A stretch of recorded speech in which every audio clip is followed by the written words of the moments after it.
Assalamualaikum warahmatullahi wabarakatuh. Halo Sobat Bimba, bertemu lagi dengan saya Siti Sofia.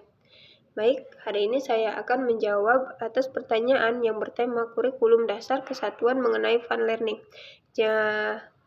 Langsung saja, pertanyaan yang pertama yaitu apa pengertian fun learning? Jadi fun learning adalah proses belajar yang sepenuhnya menyenangkan bagi anak dari awal hingga akhir kegiatan. Yang kedua, mengapa proses belajar harus fun learning? Jadi agar belajar yang dilakukan dapat memberikan kesenangan, kenyamanan, dan kebahagiaan bagi anak. Jika tidak fun learning, tidak akan tumbuh minat belajar dan membaca pada anak.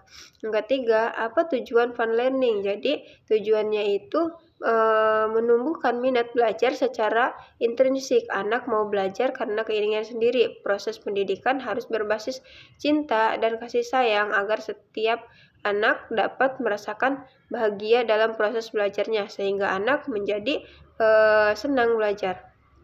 Yang keempat, apa hukum fun learning Bimba? Jadi hukum fun learning di Bimba itu wajib dan mutlak. Yang kelima,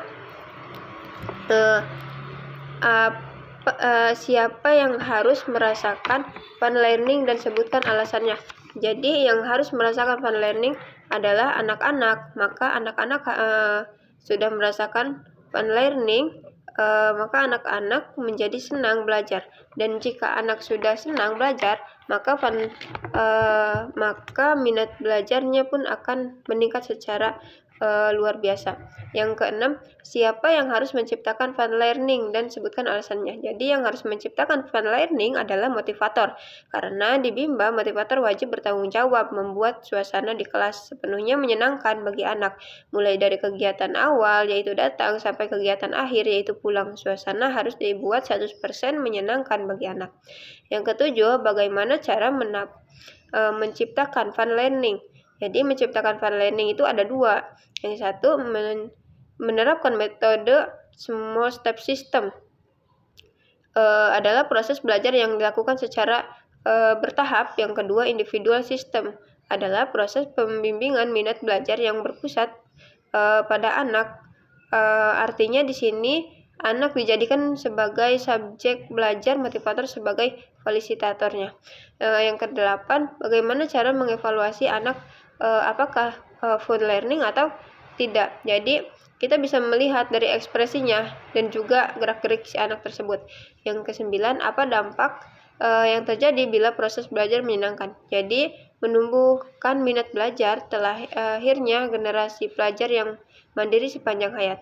Yang ke-10, apa dampak yang terjadi bila proses belajar tidak menyenangkan. Jadi anak merasa belajar itu beban, anak terpaksa belajar, merasa bosan, dan mengulang yang telah diajarkan. Itu bakalan males.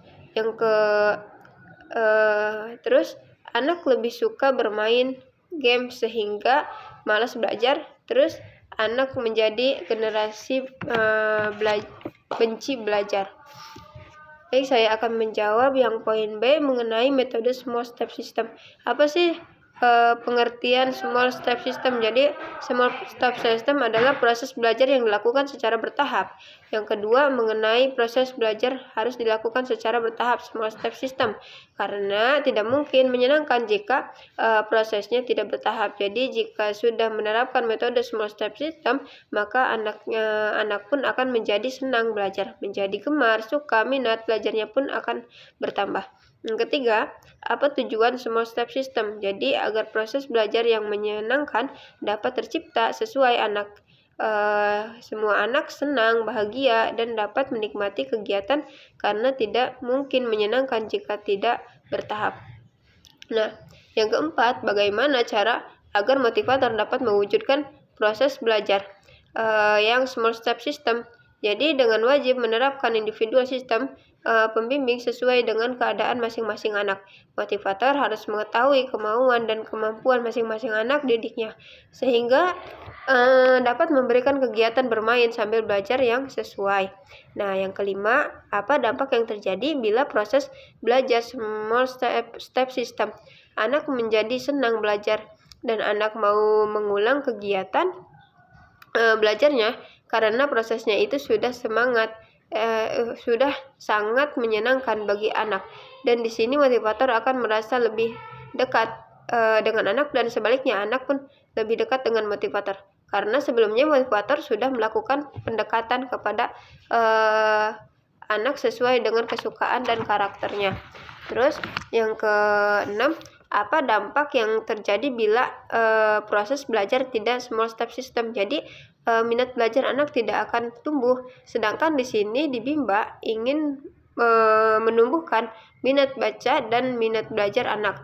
Jadi proses itu memang wajib. Small step system yaitu proses belajar yang dilakukan secara bertahap disesuaikan dengan kemauan anak dan kemampuan anak. Yang kedua, minat baca dan minat belajar anak tidak akan tumbuh dan anak pun akan menjadi benci belajar. Mungkin jawaban saya hanya itu. Selebihnya mohon dimaafkan. Wabillahi taufiq wal hidayah. Wassalamualaikum warahmatullahi wabarakatuh.